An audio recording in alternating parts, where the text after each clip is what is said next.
All right, well, I guess I'll get started then. And if anyone comes in, I don't think this is too deep. I think they'll be able to catch up with us. So I'm Matthew Pincus. This is Wired for Empathy.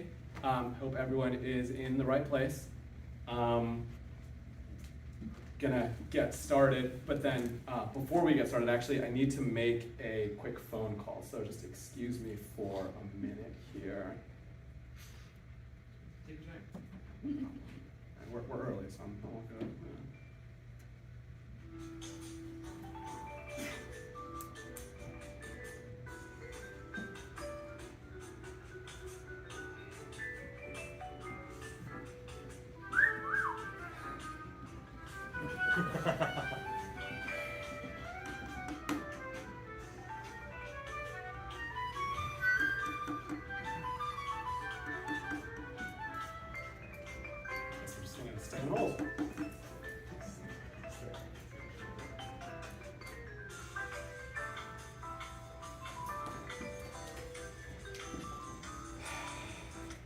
Never mind. Where were we?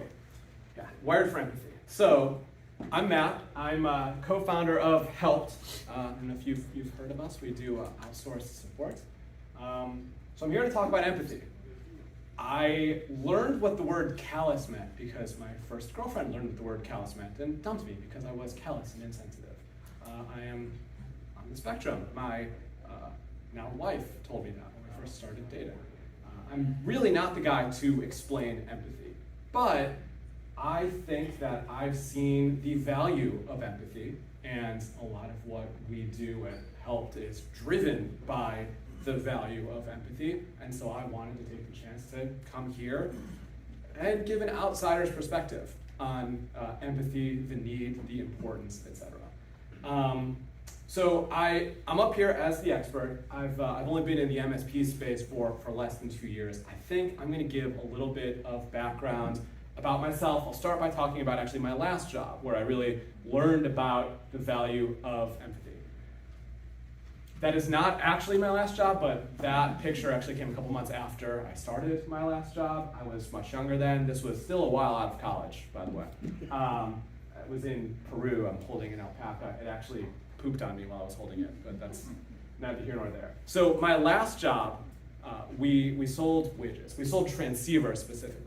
If you guys know anything about routing and switching, transceivers are just the little hunks of metal that tell the lasers how far to go. And they're basically what connect all the super expensive routers and switches to make sure that the internet works, that all the connectivity is there, bringing together all the networks around the world from the home base of somebody like a Charter or Comcast all the way to your doorstep. The tricky thing, the dirty little secret, we called ourselves a transceiver manufacturer. We didn't actually manufacture anything. We just brought it in from China, like pretty much everyone else in the industry. There's a lot of manufacturers in the Philippines, but China, Philippines, now it's branched out a little bit some. But for the most part, that was it. We were just the same as everyone else. Bring in the parts, we'd put a little bit of code on them, put our label on them, send them out, try to grow the business. We were competing with some other actual manufacturers, companies that actually built the transceivers, primarily in China, and they would sell some of these parts for dirt cheap. One example, probably the most commonly needed part in the world today, was a 10 gig transceiver. The part itself costs $8. The manufacturer in China would be selling it for $18, maybe probably even less, probably $12 or $13 when it costs $8. At the other end of the spectrum, we were competing with the likes of Cisco. I picked a nice red car driving out of San Francisco to represent Cisco here. Cisco, because you're already spending $500,000 on their switch, they're going to sell you the transceivers for $1,000, and you're going to pay for it because you're already spending $500,000 on the box. Why cut corners and cut costs on the transceivers that plug into them and make the things work? So we had to figure out how to make money by competing against the guys selling this part for a tiny profit margin and competing against the brand name that had the moat built, that was entrenched, that had the natural sales as an add-on to the very expensive solution that they were offering. And despite the AI-generated picture, we did not have magical transceivers.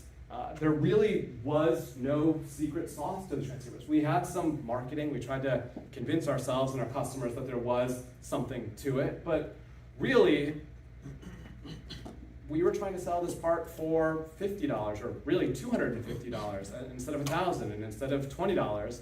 And I couldn't tell you why. I couldn't tell you why it worked. The company was selling transceivers, competing against people selling them for a lot more and a lot less, just kind of squeezed in the middle, a place you never really want to be. And eventually we realized what our secret sauce was. Eventually we realized what it was that allowed us to actually be successful and sell in that middle market. And this is a crazy explanation. The reason we were successful, the reason we grew from about a $3 million a year business when I started there in 2012 to when I left about 2 years ago, over $300 million in revenue, was because when a customer calls, we answered the phone. And I know that sounds basic, silly, stupid. Of course, everyone here, if one of your customers calls, do you answer the phone? Show of hands, who picks up the phone whenever their customers call? Okay. And then if somebody finds you on the internet, I don't know if you guys are doing Google AdWords, some sort of ads on LinkedIn, or whatever it is, if a prospect calls, do you have somebody there answering the phone? Show of hands again, everybody? So you guys, you never miss calls. Because I know I've seen that if I am in search of whatever and I Google it and I call the first result and they don't answer, I go to the next one. And if they don't answer, I go to the next one. That first customer has lost my business. The first seller has lost my business because they just didn't answer. Well, that was our secret. Somebody would look for SFP 10G SR optics. They would look for that transceiver, and maybe we weren't first on the list, but we were going to be the first on the list to actually answer the phone. And that ultimately was our secret. I think what a lot of businesses say, oh yeah, of course we have somebody answering the phone, but there's probably 10%, 20% of those calls that you don't even realize you're missing, because obviously no one answers the phone. So we all believe that we're answering the phones. We all see the value in answering the phones, but I think deep down we realize that's not always the case. At the transceiver company, we had, he's now actually the CEO of the company, he was the head of sales once upon a time. Call ever rang, it would ring to everyone on the sales floor, including this guy, including the head of sales. It would ring, it would ring, it would ring, it would ring. And by the fourth ring, he was picking up the phone. And best sales guy I ever met, nicest guy in the world when you're talking to him, when you're a customer. He would get that sale. Somebody would call in, he would close that deal. He was just that friendly sales guy working that deal. And then he would come out of the office irate. Why the F did no one else answer the phone? At some point we had a ping pong table on the sales floor. And that ping pong table almost got thrown out the window, literally. Not only was he a good sales guy, he was a big meathead, he was a college football player. Probably could have thrown the ping pong table out the window. But he knew that our key was just being there. Our key was answering the phone. That's what enabled us to grow our business. That was exactly why. That was our differentiator. If somebody needs something, if it's an existing customer that says, oh, I need to buy another product, I'm not sure what I need, we were there to answer it. If it's a potential new customer, if we were working through distribution and it was a distribution sales rep who has to sell 1,000 different vendors, doesn't know anything about the technology, and just needs someone to tell him what to tell his customer, we were going to be there, we were going to answer it, we were going to be helpful, we were going to be friendly, we were going to just make sure we were present. Now, yeah, we had a great website where that distribution sales rep could have easily gone on our website and seen exactly what they needed to do, what they needed to buy. But that would have required a little bit of work from the distribution sales rep. And sometimes people don't really want that. They just want help. They want to be told, they want to be given that guidance, they want to be given the direction. And we knew that just being there was what really mattered. That was what we wanted to do. So now, second time I put this slide up, because I want to reinforce it. It was something where, so I'm not the sort of guy who wants to be making those phone calls. I'm not the social sort. I'm up here talking, it scares the stuffing out of me. I'm the person who loved the fact that Amazon became so popular that you can buy anything, groceries, a car, you don't need to interact with another human to do it. That is awesome. That is perfect for me. But even I sometimes need to get on the phone. I need to change my flight, and whatever I'm doing, I can't do it through the AI chatbot on the United website. It could be something where, I don't know, maybe my printer's broken, I can't figure out how to get it to work, I need to call somebody to help me. It's a situation where sometimes I just need to get on the phone and I need help. So you make that phone call and it can go a couple different ways. Sometimes you get a voicemail, you know somebody's supposed to be there to answer, but they don't, because we all believe we're all answering our phones, but in reality we're not. So I, as the caller, I leave a voicemail, I'm sitting, I'm frustrated, I'm seeing red, I'm waiting for somebody to call me back. Come on, I left the message, you're supposed to be getting back to me quickly, what's taking so long? Why am I not getting a call back? I'm angry, I'm frustrated. Or maybe it does get answers, but I don't actually get an answer from a human. I get an answer saying, hey, you're in the queue, you're on hold, you're number 17 in line, please wait. Maybe you put in your number, you'll get a call back. Now you're down to number 16 on line. 45 minutes later, you're down to number 3 on line. You're supposed to go pick your daughter up from school 20 minutes ago, and your wife had to go instead of you, because now you're finally down to number 2 on line. Maybe eventually someone will actually be there to pick up the phone and talk to you. Or maybe, the best case scenario, when you make that call, somebody answers. A real, live, living, I don't know, fox, I guess, answers the phone and is there to listen, is there to be human, not fox, and actually talk to you and help. If I'm trying to change that flight, imagine how my mood is going to be different talking to that poor customer service person, making whatever they're making, wherever they're located. If when they pick up the phone, I'm actually happy to hear from them because it was quick, as opposed to I'm super angry and frustrated because I've been sitting on hold for 45 minutes. There's a human interaction there. And if it's a positive human interaction, everyone's going to leave a little bit happier. Just being there to answer the phone, like we all know we're supposed to, is going to lead to just a better interaction. So now, more about the old company. I started there back in 2012, around when I took that trip to Peru. The business was doing, I think, a little over $3 million in revenue annually. Company sold about 2.5 years ago. I was around when I left. It wasn't my company. I don't have the yacht, I don't have the jet. That's why I'm here. But company did sell to a true manufacturer, a company called Amphenol. Maybe you guys have heard of. They own probably literally 1,000 different manufacturers of different sorts of doodads and widgets. They make the little connectors that become the HDMI cables and all that sort of stuff. So anyway, the old company, the transceiver company, 2012, $3 million in revenue, sold in 2022 for over $700 million. Show of hands, who would be happy to sell their company for $700 million? Anybody? See, a couple people didn't raise their hands. I don't own a company. Who would be happy to own something that sells for $700 million?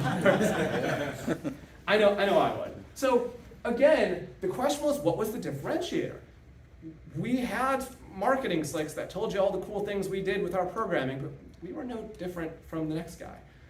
We had all these great things about how, because we focused on transceivers, unlike Cisco that focuses on the switches, you should spend less money and get a better product from us. But really, we were buying from the same actual manufacturers. So what was the difference? Why did we grow? We were there for our customers. Whether it was that prospect who never bought a product from us before and just looking for the transceiver that they needed, we were there to answer. If it was that distribution sales rep, that distribution sales rep might be calling us because they had a customer that needed 2 transceivers and just needed them today. But then that distribution sales rep knew that we were easy to work with. So the next time when they had the major account, they say, oh yeah, those guys at that company, I know they're easy to work with. I know I can call them. I know I can get a human. I know there's going to be someone who understands that I don't know anything about transceivers, that they're going to be there to be helpful, to be friendly. So this, strange picture to be talking about my last company, we're calling him Bernie. So my last company actually had a guy named Bernie. He was kind of an older biker dude. Sent him a text a couple weeks ago. He said he doesn't take many pictures, so I had to use a placeholder. So we're calling this Bernie. So my old company sold transceivers, did phenomenally well, hundreds of millions of dollars, started as a memory broker back in the late 90s. And Bernie started around the late 90s when the company was a memory broker. Bernie came from, I think, Viking memory. And he knew everything about memory. He was a wizard when it came to troubleshooting memory. And with brokered memory, there was lots of issues. So it was important to have a wizard like Bernie there to help the customers. But then it was around 2010, the company pivoted to transceivers. Bernie didn't actually know anything about transceivers. And it's kind of tough to teach an old dog new tricks. Bernie never really learned about transceivers. But Bernie stayed at the company until, I don't know, 2017, 2018, through multiple hip surgeries, just always there, sitting in his seat, answering the phone. And I like to think that our differentiator, it was Bernie. Because Bernie was, I don't know, a magician. I wish I could be here and teach you guys how to be Bernie. If I knew it, I think that would be the most valuable thing, because somebody would call in and they'd be irate. Order the parts, they arrived today, tested 1, it failed, tested 10, they all failed, ordered 150 units, they all failed, we're deploying tomorrow, urgently need replacements today. Most companies would just say, yeah, you're SOL, sorry, we'll get you parts on Tuesday, which I guess is tomorrow, we'll get you parts on Friday. Not gonna work, irate customer, not a whole bunch we can do. Bernie didn't know how to troubleshoot, didn't really know how to solve the problem.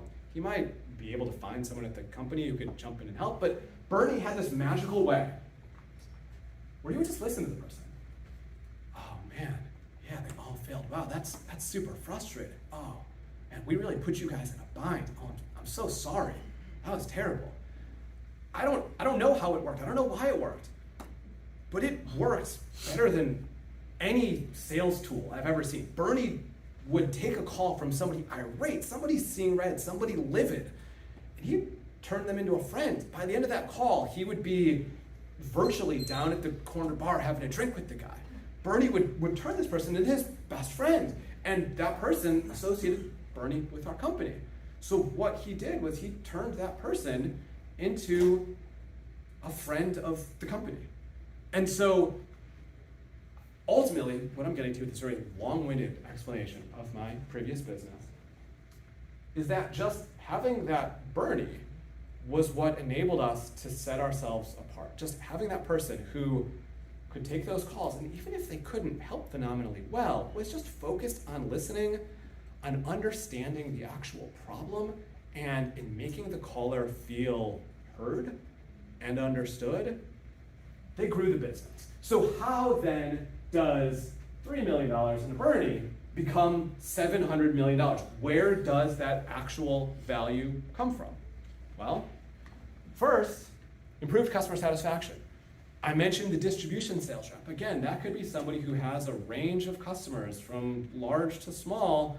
They might be calling us one day because they just need help for some small customer that's in a bind that they want to help out. But the next day, they're going to have that large customer, and they're going to swing that large customer our way because they like working with us. Then once we get that customer, there's always problems. Things always go wrong. Customers always hate it when things go wrong because they expect things to be perfect. But customers also know that we're all human, and technology is technology, and technology is not perfect. So those customers know that things are going to go wrong. What customers care about is what happens when something goes wrong. You can guarantee your 99.99999% uptime, reliability, whatever, but when that 0.0001% happens, what do? How do you respond? If you respond well, then you have a loyal customer. You have a customer that knows when something goes south, this is a company I can rely on to fix my problem and get me on my way. That builds your reputation. You now have a loyal customer that's going to keep coming back to you, but not only is that customer going to be loyal in talking to you, they're going to be loyal when they're talking to other people, when they're talking to their peers. I keep using the example of the distribution sales rep. He's sitting in some call center, and Ingram Micro is the distributor I'm having in mind, so a call center in Buffalo, New York. He's there with 150 of his closest friends, and he's advocating for us because he knows that we're great, we're easy to work with, we listen, we're helpful, etc. And then it gave us a competitive advantage. Again, we didn't really have a differentiator. And just being there, being present, listening, being empathetic was our differentiator. That was what would set us apart. That ended up being something that we would advertise. Oh, you're buying this product. If something goes wrong, do you see what phone number to call to get help on? Do you even see an email? If you email, do you know how quickly they're going to respond to you? For most of our competitors, the answer to that was no. If you have a problem with a Cisco optic, do you think Cisco is going to care about one unit that costs even $1,000 on that $700,000 build that they sold you? Probably not, a whole bunch.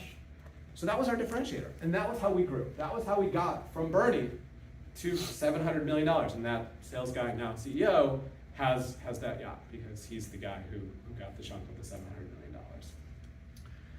It's something where when you're selling to a customer, how much do they really care about the tech? Oh, you're offering your great stack. You have this email filtering tool, and this one is going to catch 99.7% of all the spam that comes through, whereas their current service provider only catches 99.2% with the tool that they're using. It's somebody that's just at some professional office, a CPA firm. They care. That doesn't mean anything to them. But when that printer's broken and they call, who's going to answer the phone? Who's going to help them? That is how you go from the $3 million a year to $700 million in sales. That is your differentiator because you are working with humans, and what humans care about is somebody that's going to be there for them, somebody that's going to understand and listen to them and help them to resolve their problem. So now, like I said, I'm not Bernie, I'm not great at the empathy. I wish I were. I really think that there was something about what Bernie did that was magical. And I spent a lot of the time at that company in charge of that service ask, and then I eventually turned the charge of that over to my current business partner who was in the room and left a couple minutes ago. I guess I bored him or something. In building out a team that could do more and more of that. We wanted to have a room full of Bernies so that anytime somebody called, and really we wanted Bernies who knew transceivers. Bernie was Bernie didn't know transceivers. Like I said, old dog new tricks, wasn't gonna happen. We focused on what it would take to build that out. That team was technically the technical support team, but the way we actually advertised ourselves was we had a singular phone number on our website. Anybody called, whether they did that Google search to find us, whether they needed technical support on a product they already had. Sometimes, again, we're working in complicated networks here, somebody would call us up just because there was something about the network that wasn't working, probably had nothing to do with our transceiver. They thought we might be able to help them. It all came down to a singular phone number that went to this team. So this team was the tech support team, but this team was also really like the switchboard. Like this was the call center, even though we called it tech support, because this was the front line. These were the people who were taking all the calls.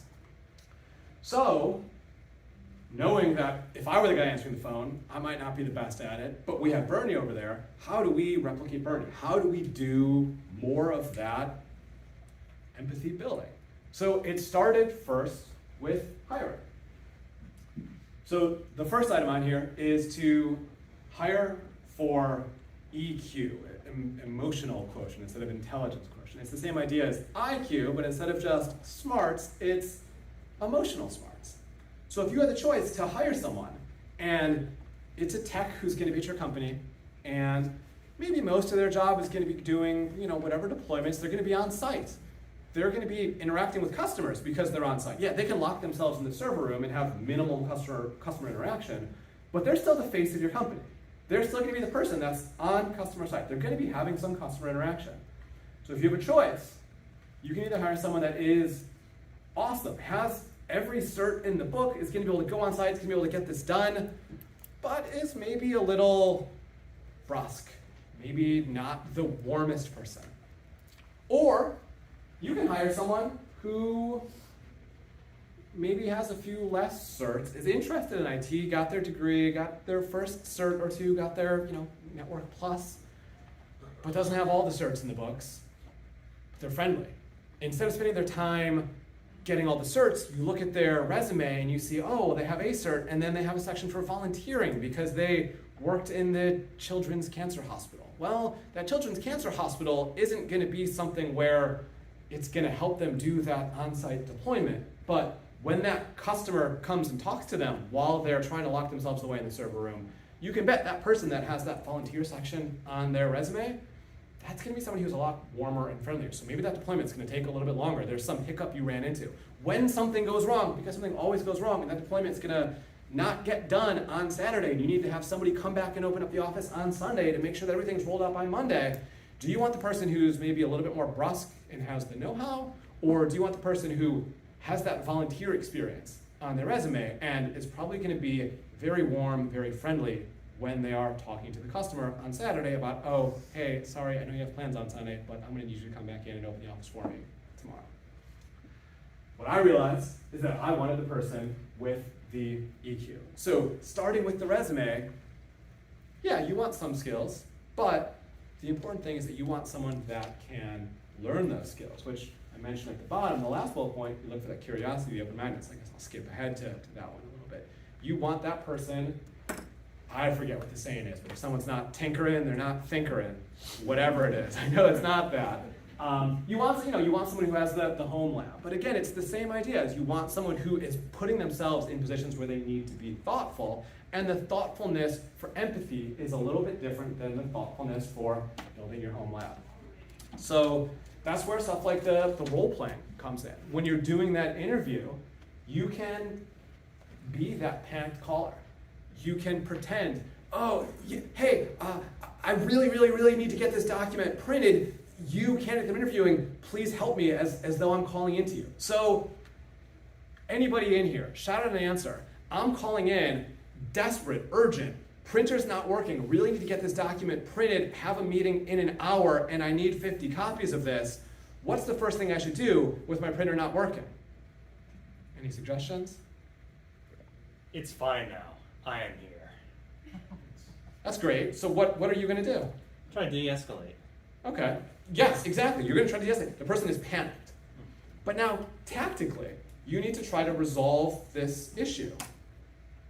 Are you going to, I don't know, reinstall the printer drivers, uninstall the driver from for the printer from the system, and reinstall the printer from the system? Is there something, maybe open-mindedness, where there's an alternative solution? This person's panicked. I don't know why the printer's not working. Maybe it's out of toner and it's just spitting an error and the person doesn't even recognize.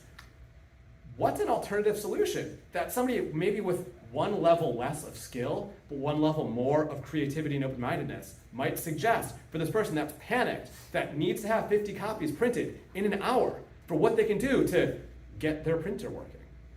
First, before we think about that, is the problem that the printer is not working? No. The problem is that they need to have these pages printed. So is the solution to fix the printer? That would be a great solution, but what if there's just a Kinko's 5 minutes away? Like, yeah, I'm an IT guy, I want to fix that printer. But this person, in order to de-escalate, I need to get them the paper printed right in front of them. And so I would rather have the person that's going to be open-minded and say, yeah, I really want to get this fixed for you. I know you're on a time crunch. I understand that you have a hard stop that we need to have 50 pages printed. I need to do some troubleshooting. I don't know how quick I'm going to be able to fix this. But I know that your office is down the road from whatever strip mall and there happens to be a FedEx Kinko's there. Can I suggest you just throw this on a thumb drive, email it to yourself, whatever it is, go down there, get it printed. Let's get this troubleshooted later. Let's solve the printer problem after we solve the I need this stuff printed, I need these pages to walk into this meeting in an hour problem. That's something where, again, I keep saying I'm not great at empathy. Somebody calls me up and says, oh, my printer's not working, I desperately need to get this thing printed. The first thing I hear is, oh, my printer's not working, and my brain goes, okay, what do I need to do to fix the printer? That's not really the right answer. The right answer is, what do I do to solve the actual problem? And the person that has the EQ, the person that is open-minded, is going to be able to think about the alternative because they're going to recognize what the actual problem is. So you can look for those people, and they have the skills. There are plenty of people that are like that have enough certs, have that threshold for what skill set you're looking for, but then prioritize finding the person that is actually going to be a good human interface, because that is a bit harder to train for than it is to train for those individual skills. That said, you do also have the ability to train a bit for empathy, and there are a couple different ways that you can do it. So the first, there's active listening. Again, you use examples. The printer problem is a great example of one. You can go try that with each of your techs back in the office. You can script what that call is going to sound like. What is that person going to say exactly when they call in and desperately need to get something printed? They might not even say, oh, I have this meeting in an hour. They might just sound super frantic. Oh, the printer's not working. Oh my God, I need your help desperately. I need your help urgently. They're not even telling you what the real problem is. They're just telling you the printer's not working. So you can role play that. And that will give you a way to communicate to your team what alternative solutions are. And that could help them to open their mind, to try to be creative. So another part of that is perspective taking. And so a very simple version of perspective taking is, there's a game like 20 questions or Guess Who. You guys know what that is? So I am going to choose somebody, and we're going to see how many questions it takes for you guys to guess who that person is. Okay, so ask me only yes or no questions. Who wants to go first? Ask me a yes or no question to try to figure out who I am. Do you know David? No. Someone else, ask me a question. I'm a famous person. David doesn't know any famous people. Male or female? Yes or no question, so am I male? Yes. Yes, I am. Are you living? Yes. Did you go to school? Yes or no question. Did I go to school? Yes. Are you famous for music? No. Did you wear an orange suit? No. Does he count as famous? Famous here. Are you an athlete? No. Are you famous for televised media? No. Someone in the back? Are you a politician? No. Are you an inventor? So this is where the perspective taking gets interesting, because I'm not sure how to answer that. And I need to pause and think how to answer that. I think technically the answer to that is no. And what I'm doing is I'm pausing to put myself in this person's shoes. And this might help lead the fact that it's nuanced, and I don't know whether to say yes or no. But I will say technically the answer is no after I give it some thought. Are you dead? No. Someone I think asked about Oh, this a sorry, while ago. pardon. Have you put a car in space? If I put a car in space, I think this is another one that I need to think about because I probably didn't read the news. The answer might be yes to that one. Do you have a suspicion as to who I am? Are you Elon? I am Elon Musk. So this is one where you can pick anybody. You can get your team in a room at 4, 5, 15 texts. Everyone just writes a name down, put them on note cards, pieces of paper, whatever, pass them around, pick a random name, and then the person who then is answering the questions will need to take that perspective. You can even do this pretending to be your clients. You probably have some clients that are what we call frequent flyers, people who are always calling because their printer's breaking every other day. You can pretend to be those people and put yourself in their shoes, put yourself in their perspective, because it helps you reframe your thinking. Then the last key training element is self-assessment. And for that, show of hands, who here does some sort of quarterly or annual or whatever review with their employees? Whether you're the employee or the boss. Most of you guys do. Okay. When you do those reviews, do you have the employee reviewing themselves, or is it just management? Great. Answer to the first question was, if it was no, it should be yes. Answer to the second question, if they're not doing that, then they should be having the employees review themselves, have that self-reflection.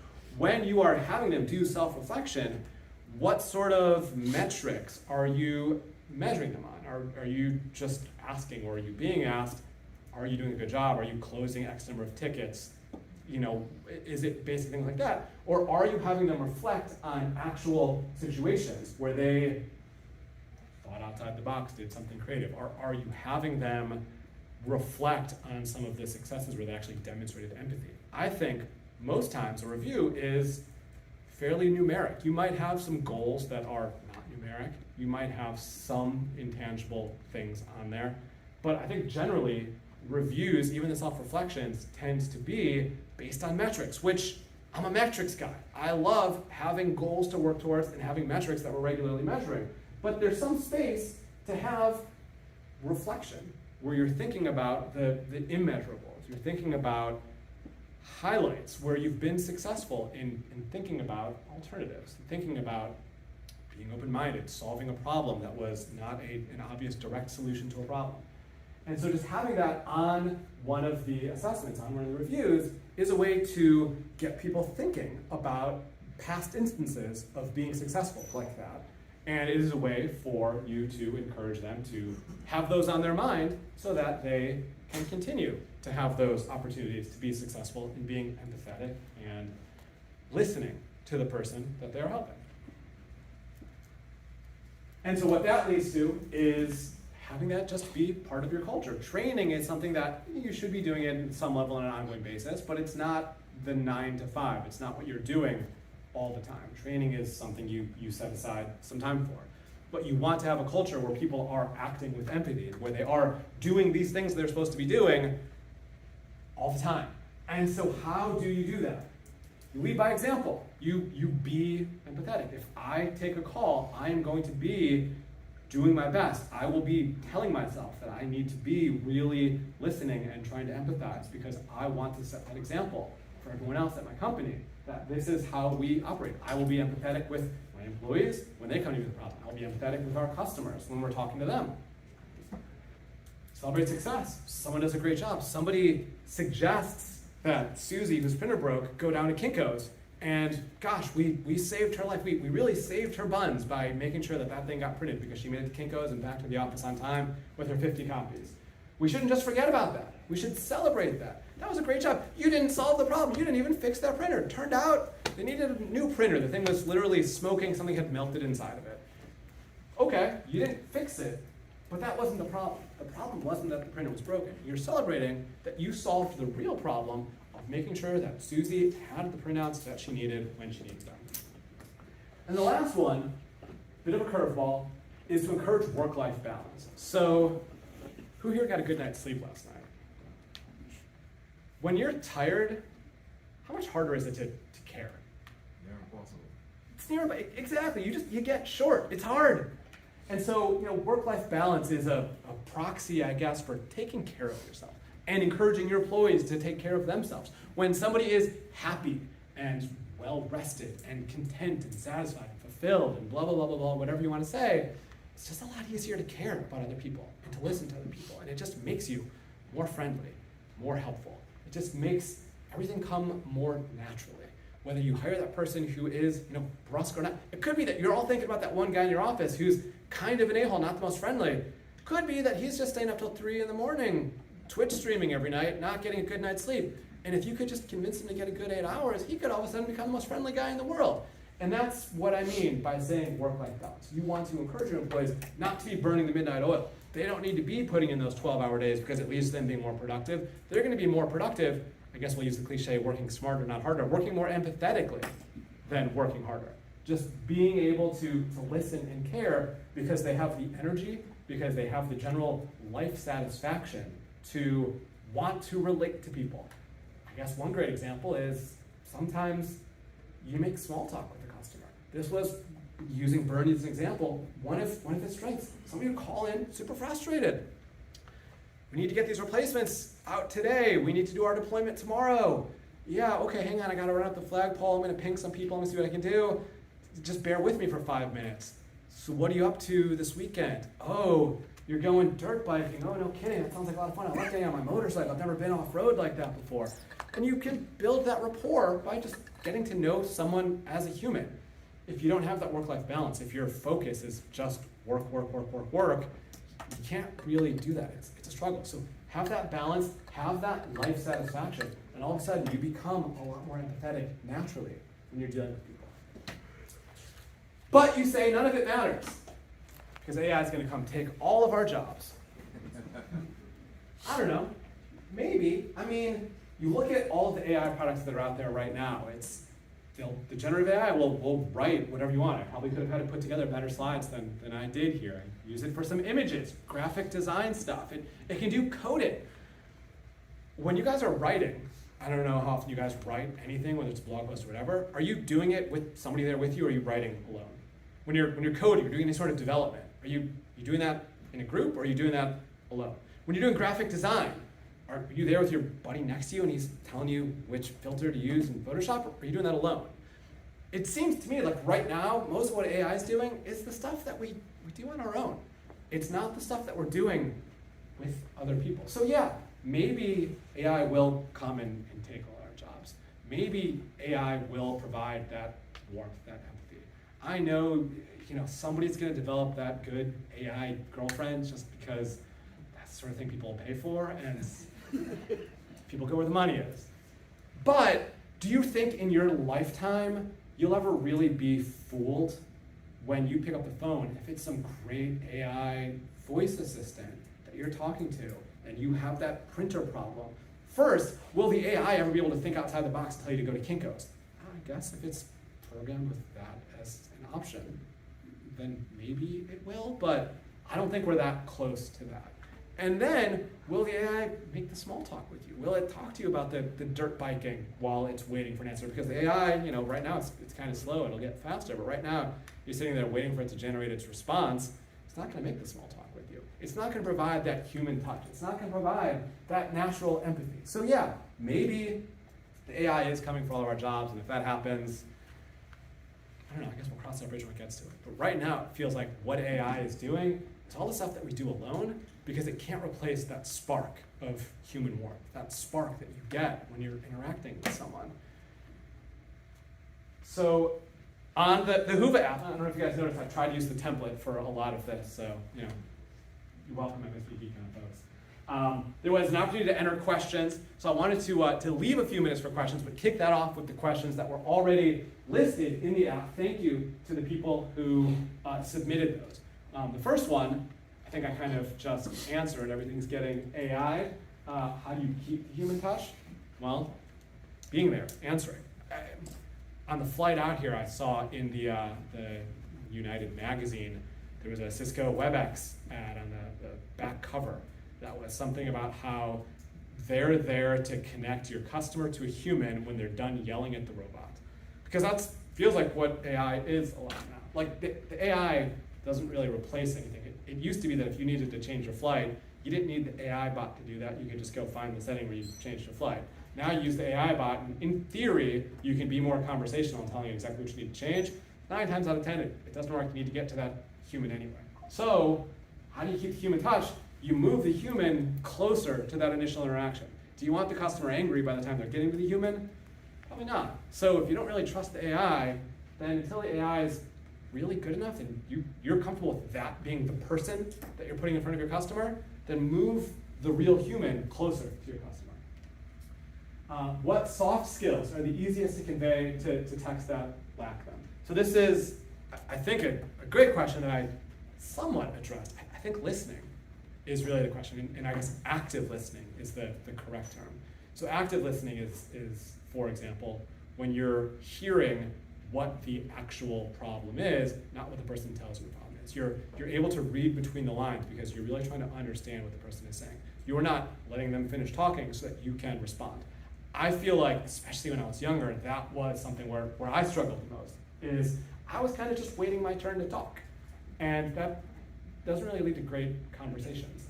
So I think the one skill is, I guess this isn't a way to define it as a skill, but if you have someone that you want to work with, that you want to train, or if it's you personally, make sure that there is a breath after the person you're talking to finishes talking, before you start talking.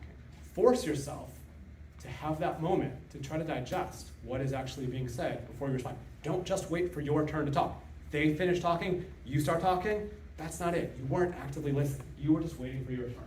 So I think active listening, actually taking the time, because it takes time to understand things, to understand what is being said is the one key skill. Whether it's the easiest to convey, I don't know, but it's something where I think that is a very practical application. Make sure that after the person you're talking to finishes talking, that you take a breath before you open your mouth and start talking.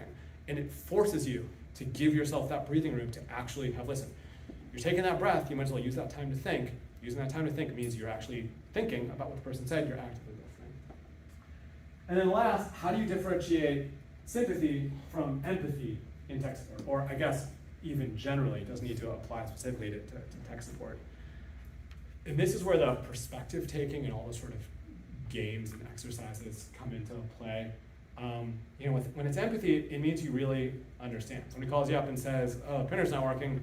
Oh, bummer, printer's not working again. Gee, sucks for you.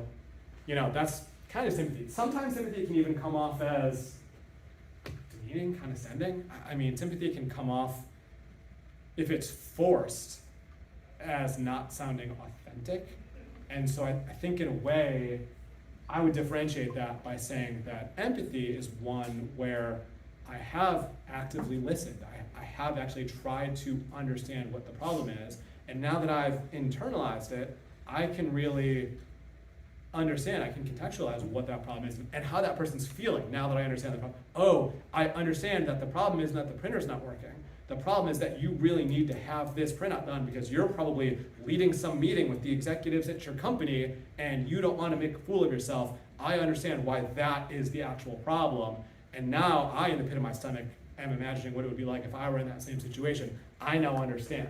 That is empathy because I've taken the time to really stop and digest. So now, I'll open up to you guys if there are any other questions about empathy and what we're doing. I'm glad to know that I have such a comprehensive presentation that I've answered everyone's questions.